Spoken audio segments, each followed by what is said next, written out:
All right, continuing in Revelation 18. If you remember last week, we were talking about in Revelation 17 that the contrast of the whore being apostate Christianity and the mother of the harlots being basically the Catholic Church. And I went through the different things of the Catholic Church, and that the bride in chapter 21 is clean Christianity. What I'm calling clean Christianity, that's probably not the right term, but true Christianity, where it's grace by faith and you can never lose your salvation and it's not repenting of your sins.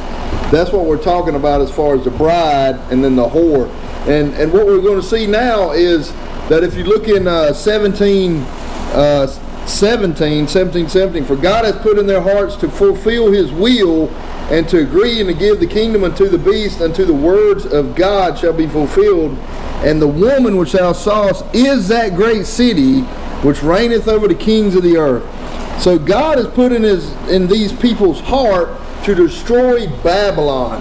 And just like I've told you before, that sometimes the trash man, the devil, he uses people, and God uses the devil. That's one of the main reasons he's on this earth, is to fulfill his will, because God's not going to touch the dirty stuff. He's not going to handle the reprobates and stuff like that. So he has the devil to do that. He's the trash man. And that's what we see, is that he remembered about Babylon. So starting in 18:1, and after these things. Now I want you to note that after these things, I've been told my whole life that Revelation has no chronological order, that it always goes here and it bounces around. Well, after these things mean what? After what happened in chapter 17. After the things of the angel showing John of the great whore of Babylon, that's what it's talking about. After these things I saw another angel come down from heaven, having great power, and the earth was lightened with his glory. And he cried mightily with a strong voice, saying, Babylon the great is fallen, and has become the habitations of devils, and the hold of every foul spirit, and the cage of every unclean and hateful bird. So the first thing I want to show you is, one, that God promised the literal Babylon when this happened, because this is the Babylon in the future. But when this Babylon happened in Jeremiah and Isaiah, God said once he destroyed Babylon, it would never, ever be inhabited. So you got all these pre-tribbers and all these other people, they want to say that Babylon in Iraq is going to be rebuilt, and this is the Babylon over there. Well, God said it's not going to. So I'm going to tell you what God says instead of all these people. And if you'll keep your finger in Revelation, go to Isaiah 13. Isaiah 13. So in Isaiah, this is before the destruction of Babylon. And God's telling the prophets in Isaiah, this is many years before that, what's going to happen. And just to give you a little history, what happened is the nation of Judah, because they were disobeying God and they were worshiping idols, God had Babylon come and take them captive for 70 years. And then after that 70 years was up, he found a more wicked nation, which is the Medes and the Persians, and they destroyed Babylon. Because see, God always uses a nation to do his work, his will sometimes.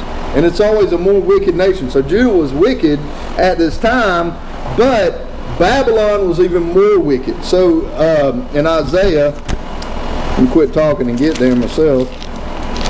We see the promise of God that Babylon is never going to be inhabited again. Isaiah 13. Isaiah 13 verse 19. Verse 19. And Babylon, the glory of kingdoms, the beauty of the Chaldees, excellency, shall be as when God overthrew Sodom and Gomorrah. So he's saying it's just like Sodom and Gomorrah. Just like in Sodom and Gomorrah, nobody has ever inhabited that place again once he destroyed it. It shall never be inhabited, neither shall it be dwelt in from generation to generation, neither shall the Arabian pitch tent there, neither shall the shepherds make their fold there. Now God could have just said it's never going to be inhabited from generation to generation, but he wants you to understand that not even people passing through. The Arabians, they were pitched tents, and that's what he's talking about. They were pitched tents temporarily. He said that ain't going to happen. You're not even going to have a motel in Babylon. Nobody's going to be able to stay there temporarily. Not even the shepherds are going to bring their fold there. Nothing's going to be able to live there. But wild beasts of the desert shall lie there, and their houses shall be full of doleful creatures, and owls shall dwell there, and satyrs shall dance there, and the wild beasts of the island shall cry in the desolate houses, and dragons in their pleasant palaces, and her time is near to come, and her days shall not be prolonged. So God's clearly saying that nobody's ever going to live there. Once he destroys it, nobody's ever going to live there. Go to 1 Peter 5. So what the Bible's trying to teach us here is that there's different Babylons. I'm going to show you that in the first part of the first year of AD, right after Jesus died on the cross, around that time after he was resurrected, Peter is telling you that he's at the church of Babylon. Well, he's not in this location because the Bible clearly says that nobody can inhabit it. So what is he talking about? When 1 Peter 5, verse 13, the church that is at Babylon, elected together with you, saluteth you, and so does Marcus my son. So what he's saying is that the church is at Babylon. So I believe this is in Rome. This is in Rome where the Roman Catholic Church is. We talked about that last week. But you got to understand, as time goes on, the Babylon changes. So during the time of Isaiah and Jeremiah, Babylon was the literal city of Babylon. But during the time of Peter, the Babylon is the Roman Catholic Church. It's because they had more influence. And we're going to find out why that is. And I'm going to show you without a shadow of a doubt by the evidence of the Bible that I believe that Babylon today is the United States. I've heard my whole life that people will tell you, we're going to be whisked out of here. The United States has nothing to do with the end times. It's not mentioned in the Bible at all. No, you don't. You won't find the word United States, but you don't find anything else. You don't find any other nations of today. You don't find China. You don't find Russia. But I'm going to show you today that if within the next 10 to 20 years, if this happens in our lifetime, the tribulation, great tribulation, God's wrath, that Babylon is the United States. And it's even clearer today than it was many years ago. So, if you will, go to Jeremiah 50. Now, what we got to understand in Jeremiah, this is when the destruction of Babylon is going on. This is when it is going on at that time. So, we got to understand that some of it is to do with at that time, and then some of it is to show in the future. So we got to understand sometimes we talked about Jonah last week, where some of the stuff he was saying had to do with him when he was in the whale's belly. But then some of the things when he's talking about in hell, it wasn't him, it was the Lord Jesus Christ talking about him being in hell for 3 days, his soul being in hell. So sometimes prophets in the Bible, they're speaking about the here and the now at the time when they're alive, but it's also a foreshadowing of what's coming to in the future, and that's what we see in Jeremiah 50. And we're going to skip around because I'm not going to read the whole thing because some of it has to do with then, but the stuff that I'm picking out has to do with in the future. So in Jeremiah 50, verse 1, the word that the Lord spake against Babylon and against the lands of the Chaldeans by Jeremiah the prophet. Declare ye among the nations, and publish, and set up a standard, publish and conceal not. Say, Babylon is taken, Bel is confounded, Merodach is broken in pieces, her idols are confounded, her images are broken down in pieces. For out of the north there cometh up a nation against her, which shall make her land desolate, and none shall dwell therein. They shall remove, they shall depart, both man and beast. So, just looking at that, you may say, well, if this is the United States, is that Canada? Well, if you look at a globe, it's talking about the north, so it really could be countries in Asia. I don't think Canada, but you know what? Basically, if God put in Canada's mind to destroy the United States, it's going to happen. Because if the God's with Canada to do that, he could do that. But I don't believe that's what it's talking about. Because if you skip down to verse 9, for lo, I will raise and cause to come up against Babylon an assembly of great nations. So it's not just one nation in the north, it's an assembly of nations. It's many nations that are coming against Babylon. And we're going to see in Revelation 18 what we're talking about. that if you remember last week where it talks about hating her flesh, burning her and hating her flesh because she's the whore of Babylon, that's what we're seeing here, is that there's nations that God has put in their heart to destroy Babylon. Go down to verse 12. Your mother shall be sore confounded, she that bare you shall be ashamed. Behold, the hindermost of the nations shall be a wilderness, a dry land, and a desert. So what we think of sometimes, the word wilderness, like when the children of Israel were in the wilderness for 40 years, they're not in like out here where there's woods and there's trees and there's bushes. We would call that wilderness or woods. But when the Bible's talking about wilderness, it says a dry land and a desert. So we would call it a desert. So what it's saying is that Babylon is going to be destroyed and there's going to be nothing growing there. There's going to be nothing there. But I want you to notice that your mother shall be sore confounded, she that bare you shall be ashamed. So if you think about that, what would you say is the mother nation of the United States? I mean, where did we come from? We came from England, you know. So if you think about that, and then it says the hindermost of the nations. So if you think about most nations, England and China and Russia, all these nations are very, very old. I mean, they're thousands of years old. But what nation, you know, that has been established is the hindermost, or which is the one that is the newest, as it would be talking about. If it's the hindermost, it'd be the United States. I mean, if you really think about 1776 is when it became independent nation from England. So what it's talking about is your mother. You know, you hear people say, I'm going back to my motherland. That would be the nation that a place came from. And that's what it's talking about, is your mother shall be sore confounded. She that bare you shall be ashamed. So whatever nation, it may be England, is going to be ashamed of Babylon because of what they're doing. Skip down. Let's keep going. Because of the wrath of the Lord, it shall not be inhabited. Again, God's saying it's not going to be inhabited. But it shall be wholly desolate. Everyone that goeth by Babylon shall be astonished and hiss at all her plagues.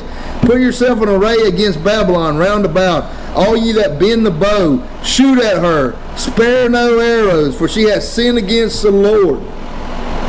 Shout against her round about. She hath given her hand, her foundations are fallen, her walls are thrown down. For it is the vengeance of the Lord. Take vengeance upon her. She hath done as she had done, do unto her. Go down to verse 23. How is the hammer of the whole earth cut asunder and broken? How is Babylon become a desolation among the nations? So when you see the hammer of the earth, so if you think about that, you know, I remember in the early 90s, you had the old man George Bush, the first George Bush. He talked about the New World Order, that there was a New World Order. And if you're wondering why is the United States involved over in Ukraine, what do we have to do with that? I mean, there's a lot of reasons, but the biggest thing is because we are considered the hammer of the whole earth.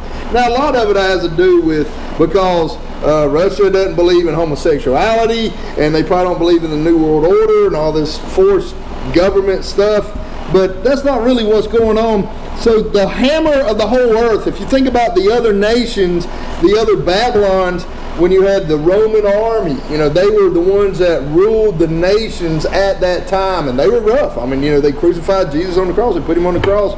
That was their main way of torture and death. So that's what the hammer of the earth, of the whole earth. And if you think about it, if you remember back at 9/11, they used to say the United States military is the 911 of the world, right? I mean, isn't that what he said? You know, we had our own ideas of what we were doing at 9/11. But that's what it's talking about, the hammer of the whole earth. You know, if you take a hammer and you break something in pieces, that's what it's talking about. Skip down to 26. Come against her for the utmost border, open her storehouse, cast her up as heaps, and destroy her utterly, let nothing of her be left. So if you think about the utmost border, like, you know, maybe Alaska, that's the utmost border, and her storehouses, you know, the whole reason we bought Alaska many years ago is because it had all this oil and natural resource, you know, and that's the storehouse. There are all these natural resources that Alaska has. That may be what it's talking about. We're not really sure. Go to Jeremiah 51.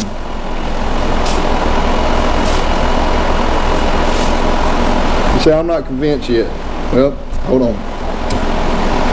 Jeremiah 51:1. Thus said the Lord, behold, I will raise up against Babylon and against them that dwell in the midst of them that rise up against me a destroying wind. You say, what is a destroying wind? And will send unto Babylon fanners that shall fan her and shall empty her land, for in the day of trouble it shall be against her round about. Go down to verse 30. The mighty men of Babylon have borne the fight. They have remained in their holds. Their might have failed. They have become as women. They have burned her dwelling place. Her bars are broken. So, when it says a destroying wind, this is something maybe that Jeremiah is seeing as a vision. But I don't know if you notice this, but we're going to talk about in a minute that Babylon is going to be destroyed in 1 hour. Now, if you think about through the trumpets and the vials that we're talking about, you got hailstones falling in the sky that are about 60 to 80 pounds. You got fire and brimstone. You got all these different things. But they're not being destroyed in 1 day, or 1 hour, I'm sorry. So what could destroy a whole nation in 1 hour? Nuclear weapons. I mean, when you think about it, it talks about in Jeremiah how they're shooting their arrows and none of their arrows are missing their mark. So when you think about this, a destroying wind, you might say, well, that could be a hurricane. No, for a whole nation to be destroyed in 1 hour, if you've ever seen these black and white videos of when they're in Arizona or New Mexico, wherever they were, and they were taking testing the nuclear bomb, and you see in the black and white videos, you see school buses going by and these trees blowing in the wind. So you see the mushroom cloud of the nuclear bomb, and then you see all this other wind blowing. Well, that's what happens when a nuclear bomb goes off. The mushroom cloud comes out and the fire and all this other stuff, but then you have a wind that blows, and that's what it's talking about maybe. The destroying wind, that may be what we're talking about. Go back to Revelation 18. So, there's really nothing that during the time of Jeremiah that could destroy. And when you read Jeremiah, you don't see him being destroyed in 1 hour. But what do you see in Revelation 18? Revelation 18:3. For all nations have drunk of the wine of the wrath of her fornication, and the kings of the earth have committed fornication with her, and the merchants of the earth are waxed rich through the abundance of her delicacy. So we talked about last week about the fornication of the whore of Babylon, and that all the nations have drunk of the wine of the wrath of her, and that's what it's talking about. This is why God's doing this. And I heard another voice from heaven saying, come out of her, my people, that ye be not partakers of her sins, and that ye receive not of her plagues, for her sins have reached unto heaven, and God has remembered her iniquities. We saw that in Revelation 16 and 17, that he remembered Babylon. Reward her, even as she rewarded you, and double unto her, double according to her works, and the cup which she hath filled, fill to her double. How much has she glorified herself and lived deliciously? So much torment and sorrow give her, for she hath saith in her heart, I sit a queen, and am no widow, and shall see no sorrow. So I want you to look at verse 7, first of all. I mean, we were talking just a minute ago about how expensive things are, but folks, there's literally people all over the world starving to death. I mean, I was listening to alternative news. You're not going to hear it on WAOB or anything like that, where there's people in Africa, they are killing each other for rice. They're killing each other for water. That's what's going on. And but over here in the United States, we're kind of complaining that pork chops went up a little bit, or bacon went up a little bit. Things are going up more. But if you look at the rest of the world compared to us as a nation, we are living deliciously. People in Europe, they're starving to death. We're worried about gas prices for our car. They're worried about gas prices so they don't freeze to death. They're worried about gas prices so they can cook food and cook meals, and all this stuff is going on where it's skyrocketing, just like it talks about in the seals. But we are living as a nation deliciously. If you compare the poorest person in the United States to other nations like South American nations or Central American or some African nations, you would find that we have the richest nation in the world. Another thing is don't we think that nobody can beat us? I said a queen. Our nation is so great. There's nothing wrong with that, but when you take it to the point where you think your nation can beat God, and that's where we're at here, is that they're trying to think that they can beat God, and even though we don't think that, there's nothing wrong with loving your nation or nothing like that. But when we get to the point where we think we're unbeatable, I think about when the Titanic sailed, the guy who created it, he said, "Oh, not even God can sink this." Well, God said, "Yeah, I will sink it," and he sunk it. When you test God like that, sometimes he's going to do stuff to show you differently. But that's what we have. Our nation thinks that nobody can beat us, and we've got this defense system, and we got the Star Wars defense system, and if somebody shoots a missile, we can shoot it down. And that's what it's talking about, is the pride that the nation has. Therefore shall her plagues come in one day. One day, death and mourning and famine. And she shall be utterly burned with fire, for strong is the Lord God who judges her. So I want you to notice that we're going to keep talking about in one day or 1 hour. So this is what it's talking about. In 1 hour, this whole place is destroyed by these nations. Verse 9. And the kings of the earth who have committed fornication and lived deliciously with her. So if you think about the nations who have lived deliciously with her, about England and Germany and France and all these other nations, that they just go lock, step, and barrel with whatever the United States says. They don't care if it's right or wrong. I mean, you can just look at it today. They'll stand up and say, "No, what Russia's doing is wrong." Yeah, what Russia's doing is wrong. And they'll just follow what America says, And that's what they're doing, is they're living with them. They're being committed in the fornication with them together. They don't care. And shall bewail her and lament for her when they shall see the smoke of her burning, standing afar off from the fear of her torment, saying, "Alas, alas, that great city Babylon, that mighty city, for in 1 hour is thy judgment come." If you remember in Jeremiah 51:30, it says, the nation has become as women. If you think about the United States, would you say that we become as women? I mean, we're living in a more effeminate time than ever before, where men are acting like women. They're wearing dresses, and not even if they're wearing dresses, they just act like a girly man. And that's what the Bible's talking about. It's a sin for a man to be effeminate. It's a sin for a man to do that. I'm not talking about being a homo. These other Bibles try to change the Bible to saying a homosexual. Yeah, it's a sin to do that too, but they're reprobates at that point when they get to that point. But that's not what it's talking about. It's talking about for a man to act like a woman and act girly. That's what Hans and Franz would call it, is a girly man.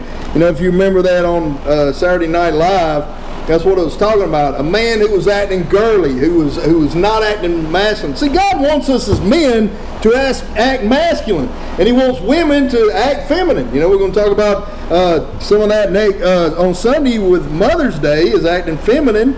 That's what God wants. But the devil, he wants to blur those lines. He wants it to be a little bit where, you walk behind somebody and they got long hair and you say, "Hey, ma'am," and they turn around and they got a full-grown beard, and you're like, "Oh, sorry, I did that the other day." I was like, "Hey, move out of the way, ma'am," and it's like, "Whoa, no, good." We should look like men, and we should look like women if we're women. But the devil wants to blur those two lines where you don't have male and female. You've got male and something else, like 30 other things in between female. And now it's gotten to the point where you can't even. Somebody was telling me the other day that at an old folks home they were calling them and said, "Hey, what does this person go by, male or female?" Well, it's a man. He's 70 years old. I mean, what do you think he goes by? But that's the world we live in, that you can't tell, and you have to ask somebody permission. Should I call you a man or a female? That's retarded, folks, but that's where we're living at. We live in a feminine nation. Look at verse 11. And the merchants of the earth shall weep and mourn over her, for no man buyeth their merchandise anymore. So when they're destroying the nation with all this fire and brimstone, they're not saying, "Oh no, look, everybody's dead. Oh, look, all the dead bodies." They're looking from afar off. Why? So, probably because of nuclear weapons, when it blows up, it takes a long area. All that blowing wind. So they're looking a ways off, and they're looking at the nation, and they're saying, oh no, look at all this merchandise. They're not even caring about the people dying.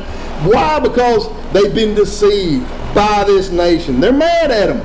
God's put in their heart to destroy them.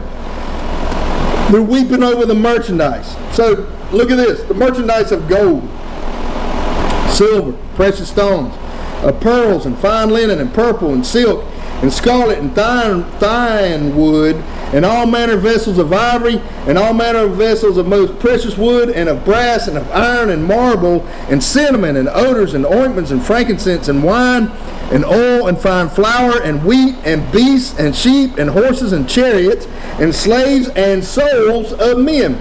So chariots, that's probably like cars, but souls of men. You say, well, what is that? Well, some of these nations, what are they doing? They are trafficking human beings. In fact, I don't know if you know this, but the Ukraine happens to be one of the places that has the most human trafficking of any other place. You know that? Maybe that's why we're trying to destroy it. Maybe that's why the United States and all these nations are trying to put weapons in there to stop Putin from Russia. Maybe they're trying to stop him from revealing what's been going on the whole time. I don't know. But souls of men. It's not talking about people's soul going to heaven or hell. It's talking about souls of men, of people. Back when Joseph was taken and they took him and his brothers sold him, they took his soul, but he was still alive, so they didn't take his soul as in, person dying, but they sold him for slavery. And the fruits of that thou soul lust after, again, it's talking about a soul as in a human being. So a lot of times when the Bible talks about soul, it's not talking about somebody's soul is going to heaven or hell, spiritual. It's talking about the actual person. After are departed from thee, and all things which were dainty and goodly are departed from thee, and thou shalt find them no more at all.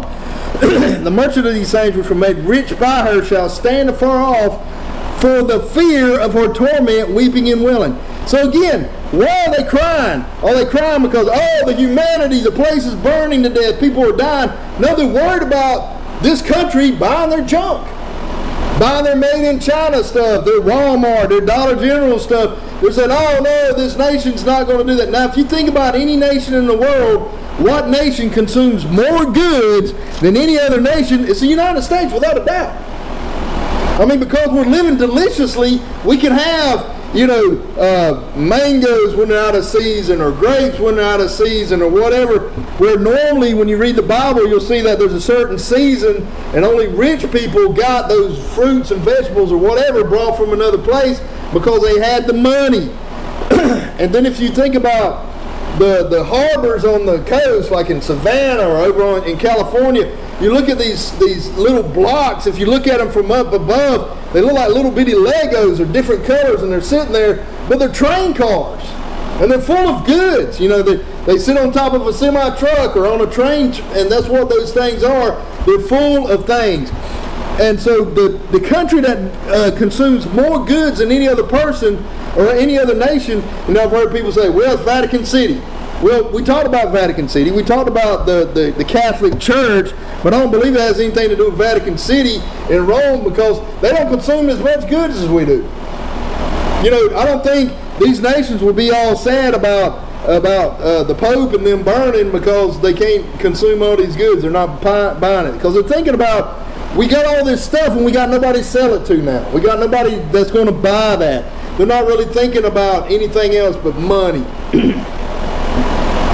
And the merchant of these things which were made rich by her shall stand afar off for the fear of her torment, weeping and wailing, saying, alas, alas, that great city that was clothed in fine linen and purple and scarlet and decked with gold and precious stones and pearls, for in 1 hour, again, in 1 hour, so great riches has come to naught. Saying that all these riches that they have, all the cars and all the money and all the stuff that they have is gone.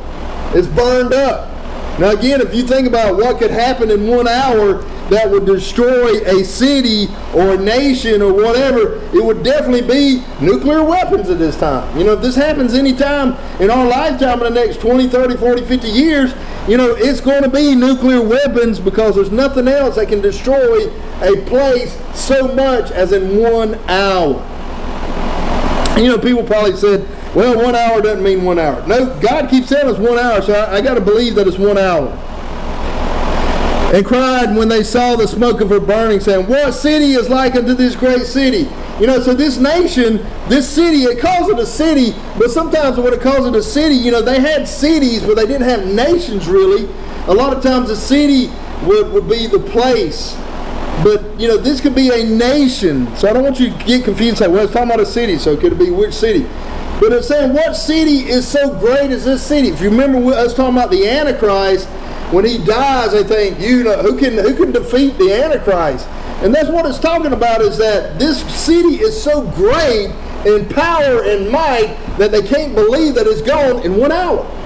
And if you think about today, what nation is that? It's the United States, without a doubt. I mean, we have more influence on music. You know, our music. You know, what he keeps seeing in the news about this actor and that actor, one actor slapping another one, and all this stage garbage, and people think, oh, that's real. They're actors, folks. It's all act. I guarantee you there's nothing real about that. But they're just trying to do that for attention so they can get seen on YouTube or whatever for a new movie that's going to come out. They'll probably, Chris Rock and that other guy will probably have a new movie, Will Smith, together, and they'll be laughing about it because they're actors, they're acting it out. But that's what the world is. They see more movies. You know, I remember years ago when I went over to Europe, I turned on the TV and I saw Andy Griffith. Of course, he was speaking in French or something. I couldn't understand him, you know. It was dubbed in French. But our movies and our TV is sent to other nations. We have more influence on that.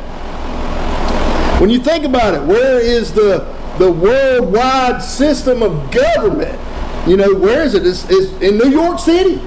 You know, that's where you've got the world nation, the nation, the United Nations is housed in New York City. And if you think about what location in the United States has to do more with the financial system, it has to do with Wall Street, which is in New York City.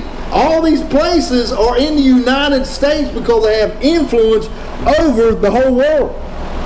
You know, just like I was talking about, just like with Ukraine, you know, I saw one nation says, hey, we don't want to get involved, we just want to stay neutral. They said, no, you got to pick a side. You got to either choose Russia or Ukraine. They said, we don't want to pick a side. No, you got to pick a side. Why? Because that's what the United States is telling them. They're telling the media, you've got to choose. You got to decide what you want to do. And here's the crazy thing, folks. Here's the news flash. Those people, not the people that are being killed in Ukraine, but the people that the Russian army is fighting in Ukraine, they're reprobates. I watched a video in 2014 where a guy was saying that all these people were hanging from the building, and thank you, and while they're hanging from the building, these are men soldiers, and they're raping men, women, and children. 2014. But you know what? The United States is giving them weapons on it. Here's more bullets. Here's more weapons. Here's more things for you to destroy the people. And these people in the Ukraine, you know, they just want to live their life. You know, a lot of them are staying. I saw one lady, she said, until the Russian army got here, we were staying in our basement. We were afraid to get out because snipers would shoot us. You know, we think we got it so bad here in the United States, but when you leave this church building, you're not going to worry about a sniper shooting you. You know, then some people are saying that they were being held hostage and they were being used as a human shield. They'd go outside and people would use them as human shield while they were going behind them. That's the wickedness, folks. But, you know, that's not what the United States wants you to believe. They want you to believe, oh, those poor Ukrainians or Russians are treating them bad. The Russians are helping them.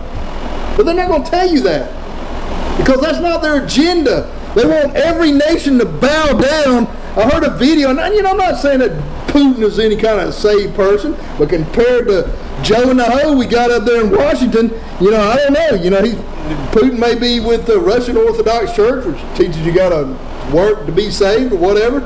But one thing I did hear him say in 2017, is that the United States claims to be a Christian nation. Now this is going to hurt your feelings, because it did mine.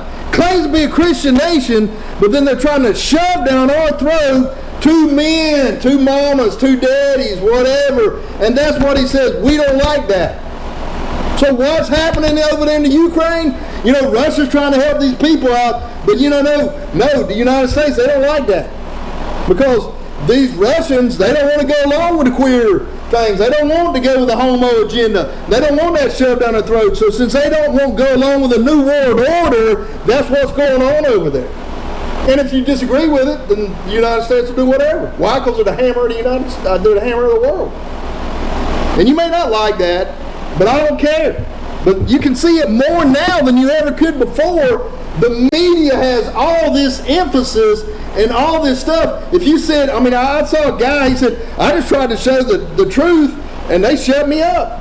They put me in prison, you know.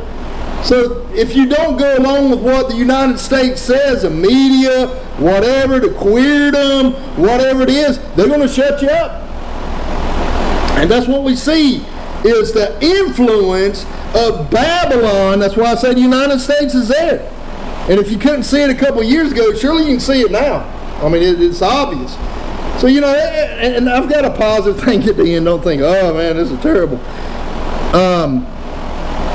And they cast dust on their heads. So they said, oh no, this city. So they're casting dust on their heads, because that's how they used to humble themselves when they were crying and cried, weeping and wailing, saying, alas, alas, that great city, wherein were made rich all that had ships in the sea, by reason of her costliness.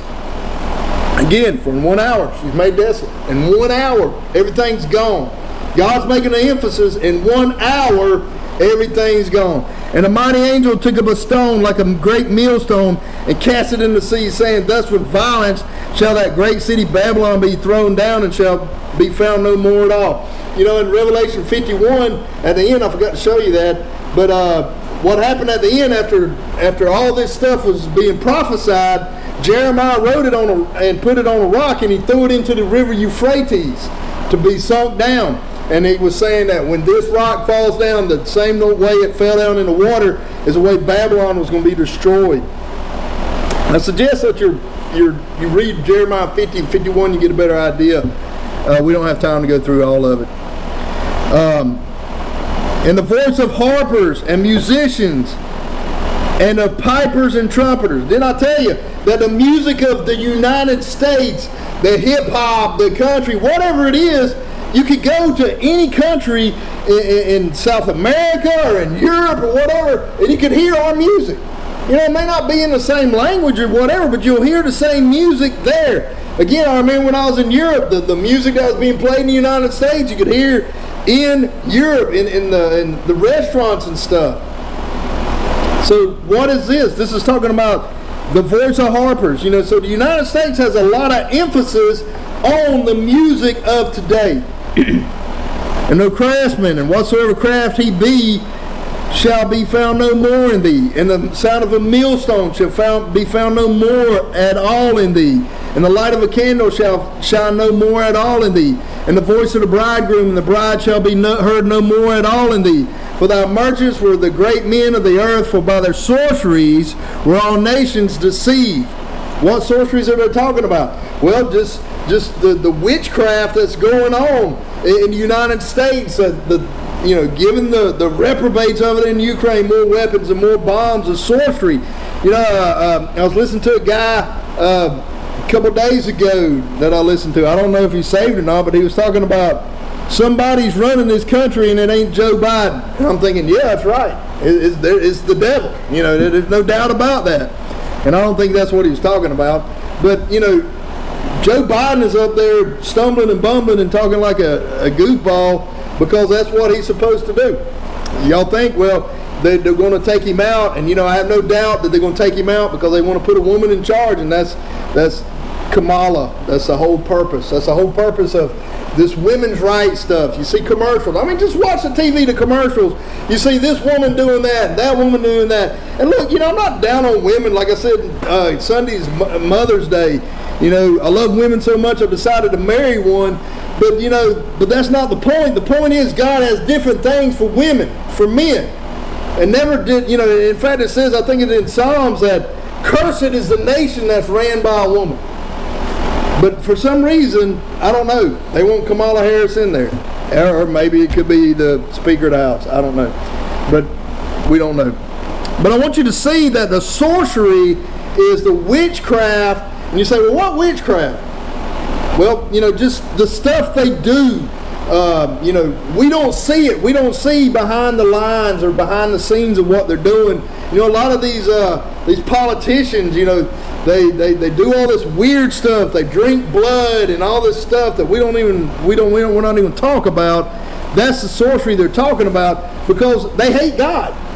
They're haters of God. They hate God. They hate everything about Him. You may say, no, I heard George Bush talk about God one time.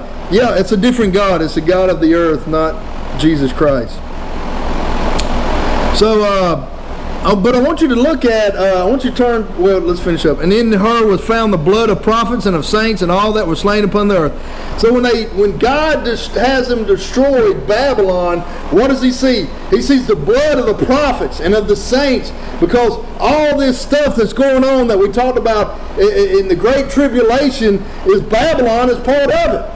He's going to be leading the charge. They're going to be leading the charge to killing Christians, to killing the believers in the Great Tribulation towards the sixth seal. That's what we're going to see before their heads are cut off for Christ.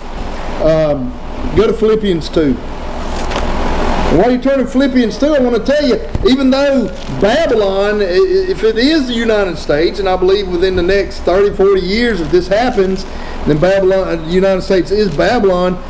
The dichotomy, or the other side of it, is what?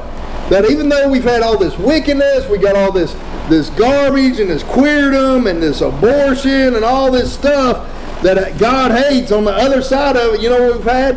More missionaries. More missionaries have gone to other countries and preached the gospel of Christ, and more missionaries have gone to different nations. We got more Bible-believing churches in this country than any other place in the world. So the dichotomy is that even though we're a wicked nation, there's still over 7,000 men that have not bowed their knee to Baal. And that's probably the only reason God hadn't destroyed us right now, or had somebody destroy us, because we do have this little old church by the Lappa River that's believing on Christ. There are other churches in the area and in the United States that are believing on Christ to get them to heaven. So maybe that little bit of salt is what's keeping us safe. Philippians 2. I'm going to close on this. Philippians 2:13. Philippians 2:13. For it is God which worketh in you, both to will and to do of His good pleasure. Do all things without murmurings and disputings, that you may be blameless and harmless, the sons of God without rebuke, in the midst of a crooked and perverse nation, among whom ye shine as lights in the world, holding forth the word of life, that I may rejoice in the day of Christ, that I have not run in vain, neither labored in vain. So what I want to show you is, even though you're in Babylon, and we're living in Babylon, and I believe that, and you may come out here and say, I don't believe that. Well, that's fine. It's open for interpretation. It doesn't say that it definitely is. But you got to understand, one, is that Babylon changes with time. So right now, as far as influence, the United States has more influence over economy, military, music, movies, media, all these things that have influence over. That's what we're talking about, is the Babylon of that. So even though we're there, we can't say, God, we can't do anything. We can't win any souls. We can't read the Bible. We can't do anything. No, He's saying you may be blameless and harmless, the sons of God without rebuke, in the midst of a crooked and perverse nation. So even the people in Babylon, God expected them to continue living on. Not say, oh, well, we're here now, we might as well just shut up the shops and forget it. No, God expects us to live our life, not to sit there and worry and wonder what's going on, but we should live our life in a crooked and perverse world. That's what we live in. And even though we're there, You know, we need to be that light. We need to be that light. Now, just like I've told you before, I believe at some point in time when things are so dark that we're going to be that light, that when people are dying and people are starving and all these things are happening, you know, we may be that little old light that the people in this area say, look, let's go over there, let's see what's going on, because that's what it is. You know, if you go turn on a flashlight now, you're not going to see it. But when things are dark and things are dim, and you know, I remember years ago when I was up in college, I had a roommate. He was a spelunker. I don't know if you know what a spelunker is. That sounds like a weird word, but all it means is somebody likes to go caving. They like to go in caves and look around, and I did that with him one time. And you know, you go in there, and when you go in the cave and you go inside, you know, it looks like it's really dark. And then when you get in deep in the cave, man, if you don't have a light and that light goes out, you're not going to see anything. In fact, you're not going to come out. That's why we had to bring a lot of flashlights just to make sure. And they weren't as good as now. But when you get in that cave and you turn on just a little bitty light, man, it just lights up the whole place like it's a Christmas tree. But you know, if you shine it in when it's daylight outside, you're not going to see anything. What I'm trying to tell you is when things get dark, your little bitty light's going to shine, and people's going to see that. And they're going to want to know what is different about this person. You know, why are they not worried about what's going on in the world? Why are they not confused and scratching their head and say, oh, woe is me? And that may be your opportunity to say, hey, because I'm trusting in Christ. I'm believing on Christ to get me through day to day. I'm trusting on Him to give me my daily bread, and that may be your opportunity to kick that door in and tell them the gospel or whatever. You know, I'm not telling you that you just living right, people ask you, but sometimes our lifestyle, people look and they want to know what is the difference, and they may not come out openly and ask you, but they may give you clues. They may say, hey, will you pray for me or whatever. You know, I had a guy one time, he said, hey, can you pray for me? And you know, I'm thinking, why does this guy want me to pray for him? He doesn't know anything about me. And it gave me the opportunity to give him the gospel. So sometimes that thing can happen. They just feel that sense of that in some people. So I want you to understand that we've got to be that bright light to shine in the darkness.